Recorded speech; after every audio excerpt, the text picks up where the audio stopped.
Good morning, YouTube. I want to talk to you a little bit about a purchase that I made here, and it's a 6x10 cargo trailer. I purchased it from Snapper Trailers down in Pearson, Georgia. A couple weeks ago, I ordered this trailer and ordered some specific things that I wanted done to this trailer. And one of them was I wanted RV style doors. I did not want that bar on here. I wanted this door, and I wanted an additional door on the other side. So 2 RV doors. I wanted the black rims. I wanted barn doors in the back. I got a phone call Monday, 9 o'clock or so. My salesman Richard called me, and he said that your trailer is ready. I said, oh, okay. I looked at my wife and I said, you know, it's going to rain today and tomorrow, Monday and Tuesday, and we're not working on the addition on that back of the house. So let's go down there to turn and burn and go get this trailer. Why, you know, we're not doing anything here. And we packed up and we left by 11:30. And I'm not really sure if I called them prior to us leaving or as we were on the road, but I asked him to send me pictures. And he says, well, it's raining outside. I was like, okay. So, you know, if I was on the road, maybe 30, 40 minutes down the road, an hour down the road, I probably would have turned around, because I would have noticed in the pictures on the other side, they failed to put the RV door over there. I had ordered this, and it was going to cost me an extra 250 bucks. So I walk in, we get down there. They opened up at 9 o'clock. We actually rolled in at 8:30.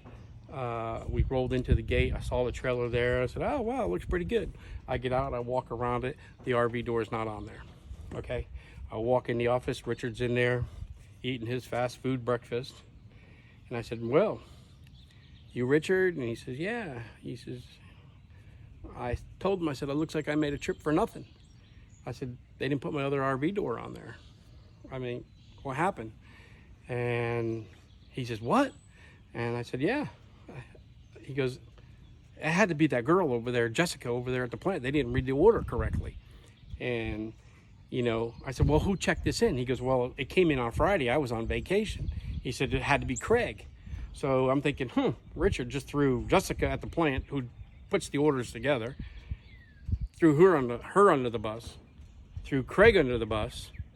So from Friday till Tuesday when I pick it up, nobody noticed that the order wasn't correct. They didn't go over the build sheet and say, oh, this is what he's getting, you know, and they failed to do that.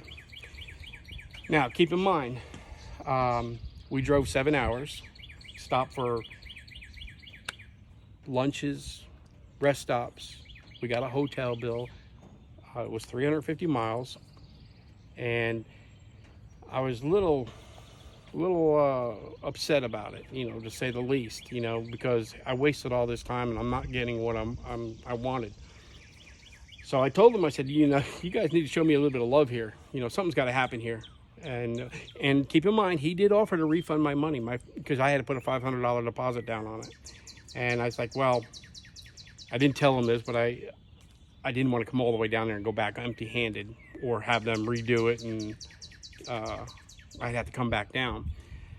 So he called over to the plant and everything, and he's like, what happened over here with this trailer, blah, blah, blah.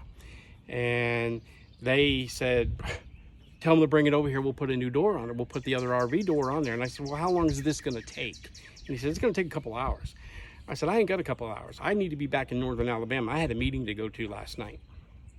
So they took off $100 off the bill. And I was like, you know, that kind of was like insulting to me, really, you know. So I paid him for it. Then Craig came in to work, and we're talking about the trailer, and Craig immediately points to Richard. Well, Richard's the one that checked it in. So you got Richard blaming Craig for checking it in. You got Craig blaming Richard for checking it in, and you got Richard blaming Jessica for not building it correctly or following up on it. Now keep in mind, it came in Friday.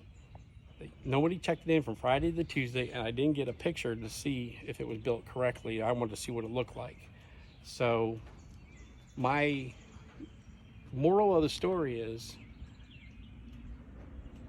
I don't recommend this company. It's a snapper trailer, okay? It's Douglas, DTI, Douglas Trailer Industries. And they must, I'm not sure, but I think that they're affiliated, because when I was in the job trailer doing the paperwork with Richard, there's banners on the walls with other trailers. And Freedom Trailers was one of the banners. Freedom Trailers was actually about a half a mile down, so I'm wondering if that plant is the one that built this camper. I don't know whether, I mean this cargo trailer, I don't know whether they're affiliated or not. And they said, bring this trailer down there, you know? So I'm not sure, but I'm not here advocating for them. I do not recommend them, only because their loyalty within the company, everybody threw everybody under the bus, their incompetence of their work. I mean, it's just like, it really fell between the cracks. Now when they brought it in here, I'm going to show you something here too. I don't know if you can see this, and I didn't realize this until I got home last night. But apparently when they stripped everything, I can't get it all the way out. I got to crawl up underneath there. That's the plastic that's left up underneath the wheels and everything. So really poor quality control. It's a 6x10. It's what I wanted.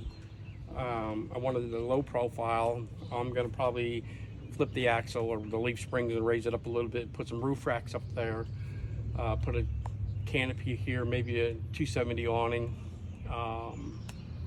you know, kind of make it a little outdoors trailer out of it, a little camper, you know. But you know, I'm really disappointed in the way it is. And like I said, I took the snapper sticker off it. I will not promote this trailer. I'm going to take the DTI sticker off the back. I did not take that one off yesterday. But I guess the moral of the story is, you know, if you're going to buy a trailer, do your research, make sure the company is reputable. Shame on me, I guess. But I mean, I did specifically order this, and kind of got 3/4 of what I wanted, really. But I just think management down there, I just think they have some issues within their company. There's plenty of cargo trailer companies out there. This is my 4th one. I've actually built out 2 others, a 5x8 and a 6x12, made them into little campers. I had another one that was a 6x12 that I used for the Boy Scouts. I'm not unfamiliar with them. It's just, you know, kind of unfortunate. Paid $3,200 for it. You know, and then they wanted to, you know, they charged me another tax or a tariff increase. So I wasn't too thrilled about that, but they knocked off $100 and they felt like they were doing me a favor. And when I signed the paperwork and I knew that it was hooked to the truck and everything, I told Richard when I left, I said, you can tell your management staff and you can tell the owner, I don't care who you tell, but I am going to do a YouTube video of this, and I'm not going to recommend this company for anybody to buy this cargo trailer. There's plenty of them out there. And keep in mind, I'm going to do a Yelp review, a Google review, and whatever I can. Now, like I said, they did offer to refund my money, but here I'm wasting technically 14 hours of traveling, a night in the hotel, food costs, and I did not want to go back empty-handed. Yes, I can put a new door on there. Yes, I can put the windows in there. I can make it work. But business is business, and today's work ethic, these people that are doing these jobs, they need to get the resume together. So that's the way I look at it. But with that being said, it is what it is. But it's Snapper Trailers, Pearson, Georgia. Douglas Trailer Industries, I think, is the paramount company. And I'm not going to recommend them. I really am not going to recommend them at all. So anyway, everybody have a great day. Happy trails, and be kind, I guess.